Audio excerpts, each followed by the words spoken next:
नमस्कार शेतकरी मित्रांनो, आपण आलेलो आहोत अमरावती तालुक्यामध्ये. तर सरांनी ना जे आपलं मिल्क चार्जर आहे जनावरांसाठी प्रोडक्ट जे आहे आपलं, तर ते वापरलेलं आहे. तर त्यांच्याकडून आपण अनुभव जाणून घेऊया. नमस्कार सर. नमस्कार. आपलं नाव आणि पत्ता सांगा. मी नरेंद्र सदाशिवराव जोशी, गाव माहुली जागीर. मी शिक्षक आहे आणि माझ्याकडे गाई आणि म्हशी आहे. तर या दुभत्या जनावरांसाठी मी नियमित 3 महिन्यापासून मिल्क चार्जरचा वापर करत आहे आणि याचे रिझल्ट 2 बाबतीत मला अतिशय चांगले जाणवले. एक म्हणजे दुधाचा फॅट उत्तम आहे आणि दुसरं म्हणजे जनावरांचं शेण जे आहे ते घट्ट आहे. तुम्हाला याची माहिती कुठून मिळाली? याची माहिती आमच्या गावात एक हे म्हणजे तुमचेच डिस्ट्रीब्युटर होते बिजवे त्यांच्याकडून ही माहिती भेटली. बरं. आणि मी हे 3 महिनेच नाही तर याच्या अगोदर 1 वर्षापासून वापरत आहे. हो. बरं. तर अजून म्हणजे तुम्ही या म्हशीला वापरलाय? हो. या म्हशी आणि ही गायला पण वापरलाय. आणि सध्या जणणाऱ्या ज्या 2 गायी आहे त्यांना पण सुरू करणार आहे. हो. तर काय फरक जाणवला? थोडा स्टेप बाय स्टेप सांगा ना. फरक हा जाणवला की दूध जे होतं पातळ ते दूध अतिशय घट्ट आलं. म्हणजे फॅट वाढलं. फॅट म्हणजे आता जर आपण दूध घोटायला घेतलं तर जनरली म्हशीच्या दुधापासून 4 लिटरला साधारणतः 800 ते 900 ग्रॅम खावा निघते. पण या म्हशीच्या दुधापासून 1200 ग्रॅम खावा निघाला.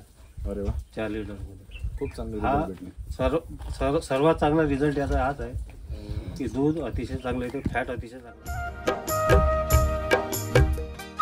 बाकीच्या जनावरांमध्ये जो 800 ते 900 ग्रॅम खावा निघतो दुधामध्ये, तर इथे तुम्ही 1200 ते 1300 ग्रॅम पर्यंत गेलाय. म्हणजे ही खूप मोठी गोष्ट आहे की आपण बोलतो की बाकीचे प्रोडक्ट्स वगैरे किंवा बाकीचं तुम्ही जेव्हा वापरता तर फक्त साधारणतः दुधामध्ये वाढ मिळू शकते तुम्हाला, परंतु इथे दुधामध्ये तुम्हाला फॅट, SNF याच्यामध्ये जबरदस्त रिझल्ट मिळाला.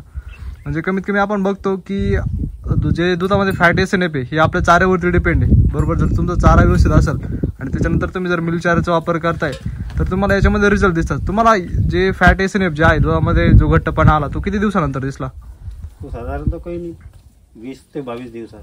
20 ते 22 दिवसातच मशीनमध्ये पण? हो. ओके. म्हणजे मशीनमध्ये पण खूप जबरदस्त आणि लवकर रिझल्ट मिळाले तुम्हाला. बिलकुल.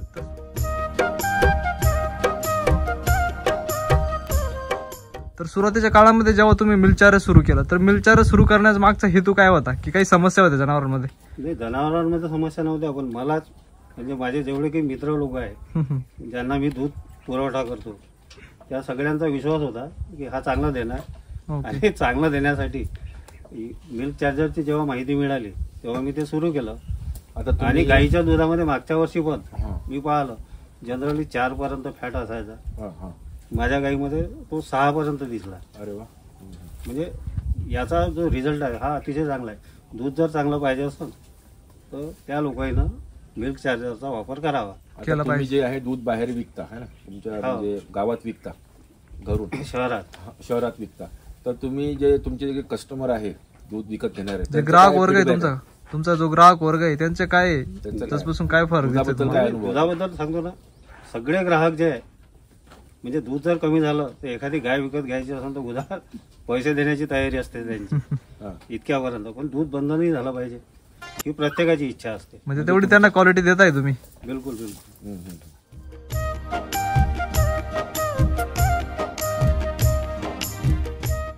तुम्ही चाऱ्यासाठी पण आपलं जे शेणखत आहे ते वापरताय, बरोबर? हो. तर त्याच्यामध्ये काय बदल जाणवतोय? आधीचा जो चारा होता तो कसदार होता का एवढा?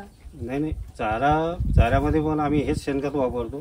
त्याच्यामुळे आमच्याकडे जो नेपियर ग्रास आहे तो चारा पण म्हणजे आता कटाई झाली आहे त्याची, 12-12 फुटापर्यंत उंच वाढते. बरोबर. म्हणजे फक्त शेणखत देऊन तुम्ही चारा तयार करताय, म्हणजे वैदिकचा चारा तुम्ही तयार करून जनावरांना देताय, बरोबर? आणि तुम्ही सांगितलं जसं की वांग्याच्या प्लॉटसाठी सुद्धा तुम्ही शेणखत टाकता, तर त्याच्यामध्ये काय बदल जाणवले तुम्हाला? आता बदल तुमच्या समोर आहे. सगळ्या झाडांची तब्येत जर पाहिली तर सगळेचे सगळे झाडं वांग्याचे म्हणजे जवळजवळ 3.5 ते 4 फूट उंच वाढलेले आहे. आणि आपण बघितलं त्याच्यावर रोग पण नाहीये, काहीच रोग नाही. म्हणजे तुम्ही वांग्यासाठी पण वापर केला शेतीमध्ये आणि जो चारा पिकवताय जनावरांना त्याच्यामध्ये पण वापर केला. तुम्ही मिल्क चार्जरची जेव्हा सुरुवात केली जनावरांना देण्यासाठी तर तुम्हाला किती गायीने सुरुवात केली तुम्ही स्टार्टिंगला? हा, सुरुवातीला माझ्याकडे 3 गायी होत्या. 3 गायी होत्या. तेव्हापासून सुरुवात केली. आता खूप सारे झाले. ओके. नाही, सुरुवातीला 1 गायीनं दिलं की 2 गायीनं दिलं की 3 गायीनं स्टार्ट केलं? 3 गायींना. 3 गायीनं स्टार्ट केलं. तर किती प्रमाण दिलं तुम्हाला सुरुवातीला? 50 ग्रॅम. 50 ग्रॅमने सुरुवात केली. दोन्ही टाइम. ओके. तर सुरुवातीला आपण बोलतो की मिल्क चारा दिल्यानंतर तुम्हाला शेणामध्ये फरक दिसतो. तर शेणामध्ये काही बदल दिसला का तुम्हाला? शेणामध्ये फरक दिसला ना. शेणामध्ये बदल दिसला खाल्ल्यानंतर जनरली जनावर म्हणजे त्यांचे संडास पातळ असते. ओके. पण मिल्क चार्जर दिल्यानंतर हिरवा चारा असो की सुका एकदम घट्ट पोटापुढे. हा. ओके. म्हणजे जी डायजेस्टिव्ह सिस्टम आहे ती पूर्णपणे वर्क करते. आपलं जे मिल्क चार्जर पचन पोषण प्रतिकार शक्ती याच्यामध्ये तुम्हाला दिसलं की जो दिलेला चारा तुम्ही जो देताय तो पूर्णपणे पचतोय. आणि आता जो चारा देता जनावरांना तुम्ही तर तो पूर्णपणे खाता का जनावरे? पूर्णपणे.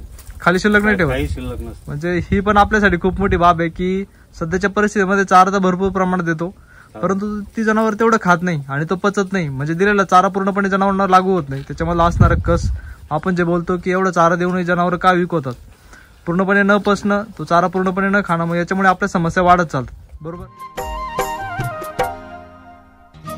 सध्या तुम्ही जे बोलले की तुम्हाला सर्व गोष्टीमध्ये रिझल्ट आला तर बाकीचे जे जनावर आहे तर त्यांना कधी वापर सुरू करताय तुम्ही? आता माझ्याकडे या महिन्यात आणि पुढच्या महिन्यात जे जनावर दुभते होणार आहे त्यांच्यासाठी मी आतापासूनच सुरुवात केलेली आहे. ओके.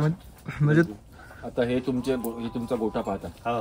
तुमचे काय अनुभव आहेत? तुमचं नाव सांगा अगोदर पहिले. अनिल. आता तुम्ही हे मिल्क चार्जर वापरता तर हे वापरल्यानंतर काय फरक पडला जनावरावर? दूध घट आलं. अच्छा. अजून शेणात फरक पडला. शेणात फरक पडला आणि खाण्यापिण्यात फरक पडला. बरं, ठीक आहे ना. एकदम चांगला आहे. चांगला आहे प्रोडक्ट. म्हणजे जनावरांच्या आरोग्यावर का दिसतोय तुम्हाला बदल दिसतोय? जनावरांचे आरोग्य सुधारते. ओके. तर खूप छान अनुभव होता तुमचा सर. सर तुम्ही या विभागात एक मार्गदर्शक म्हणून काम बघताय. तुमचं नाव आणि नंबर सांगा. माझं नाव अंकित असोरिया. माझं शॉप अमरावतीला आहे तिरुपती ॲग्रो नावानं आणि माझा मोबाईल नंबर आहे 94 0 56 52 190. धन्यवाद सर.